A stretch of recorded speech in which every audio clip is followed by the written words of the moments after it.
Welcome to another edition of Community Forum. We want to go further into our subject of love. First, I need to make a correction. In a previous edition, I said that the earth spins at the rate of 1,037 and a third miles per second or minute, but it actually spins at 1,037 and a third miles per hour. Now that we made that correction, let's get right into it. Hit the subscribe button if you haven't already. Hit the thumbs up button, please. Hit the notification bell and share this with someone that you know. We talked about love, and we talked about how love was a principle upon which all emotions stem from. You can hate out of love, but we don't want to take up too much time, so let's really just kind of jump into it. And on this end, we want to talk about relationships, which we can't get it all in this particular episode, so we'll catch it somewhere down the line. You know, the body has 12 systems, and I believe 10 of them are major. You have the respiratory system, which that function is breathing. The organs there, the lungs.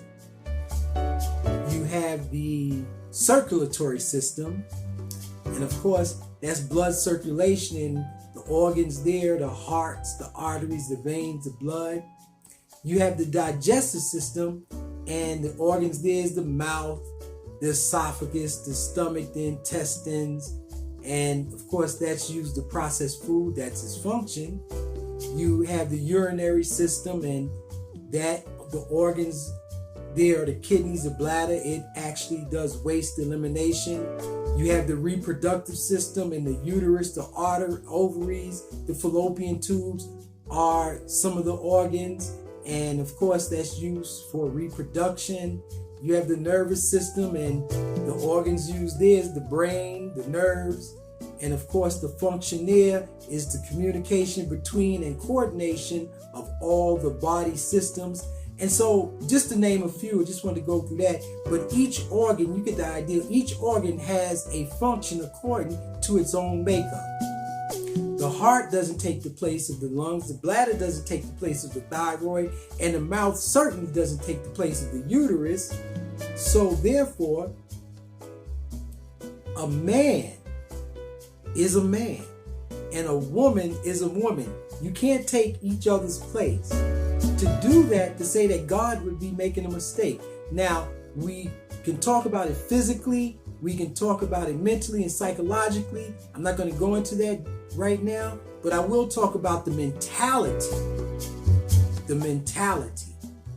and the roles that each one play. Now, look,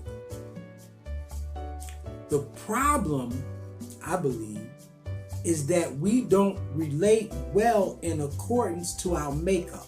We don't know how to relate well. We don't know how to relate to each other well.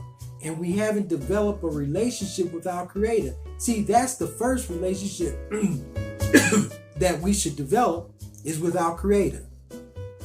Once you develop a relationship with the Creator, then you are better able to develop a relationship with the creation. The core of our relationship should be our Creator. Then based on that, that's the bridge that connects the two. Even in a family relationship, brother, sister, mother, father, child, whatever, and a relationship between a male and a female, the Creator should always be, God should always be the centerpiece of your relationship. And I'm saying God, but some may call him by another name, which I respect all, but I'm just going to use that for now.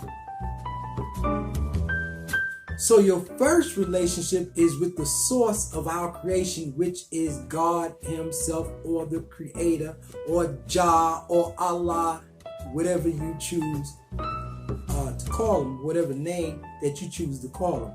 We won't go into that right now. That's Another subject for another time. But check this out as we close out. The earth has an atmospheric condition that surrounds it to protect it from ultraviolet solar radiation. It blocks out some UV and other UV it maintains to keep its warmth level. We come up from the earth, so we have that same type of protection around us. We block out foul spirit. We invite in warm spirits. You know, you've been there before where you said, I'm not feeling this person's spirit. Or, come on in. You know, I feel his sincerity. I feel his heart. I feel his warmth. And speaking of heart, let me just stick this in there. Do you know why the heart is the symbol of love? Because out of all the organs, it's the last one to go. Once it's gone, you're gone. That's why it's symbolic of love. But just keep in mind, as we name the systems in the organs, none of those organs try to take the place or do the function of the other. Male and female, it's not going to work. I wanted to deal with the mental part. The woman role is to console her man. And the man role is to be a provider. He is to make the woman feel secured by him being able to provide. But what all too often happens, see, a woman studies a man and she knows how to help him and hurt him, and her wit is her mouth. So where we are not able to deal with the wit most times or sometimes, then we resort to our strength, which is physical, and our hands. And you should never put your hands, not in that way, on a woman to hurt her. You should never, unless you're doing it to protect your own life. Let us close this one out. As a man, you shouldn't have to go to social media or the television screen and or a prostitute even to look for consolation. Everything that you need, the woman has in her. But what happens all too often is that instead of pulling out the best in each other, we pull out the worst in each other because we don't understand even ourselves. So we don't know how to give love. Neither do many of us know how to accept it. And sometimes it's damaging or damage that has happened in our past. There's no such thing as a no good woman, we're taught. I was taught.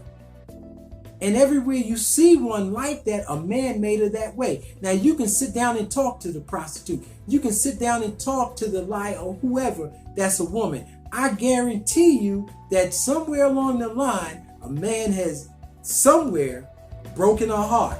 And do you know that there are cases where people die of a broken heart? We talked about that in our last subject. Likewise it is with a woman. Or a man, pardon me. A man, a woman, again, she's there to console him. He's there to provide, to make her feel secure. She shouldn't have to depend on some type of agency to secure her, or another man to secure her. You're the security for the family. But look at where your consolation is coming from, brother. Look at where your security is coming from, sister. It's not coming from the source, the creator. So therefore, because that's a necessity in life, you have to go find it in other places and in other things, whether it be a liquor bottle, drugs, cigarettes, because those things are used to escape a reality. Truth causes us to face it and deal with it effectively.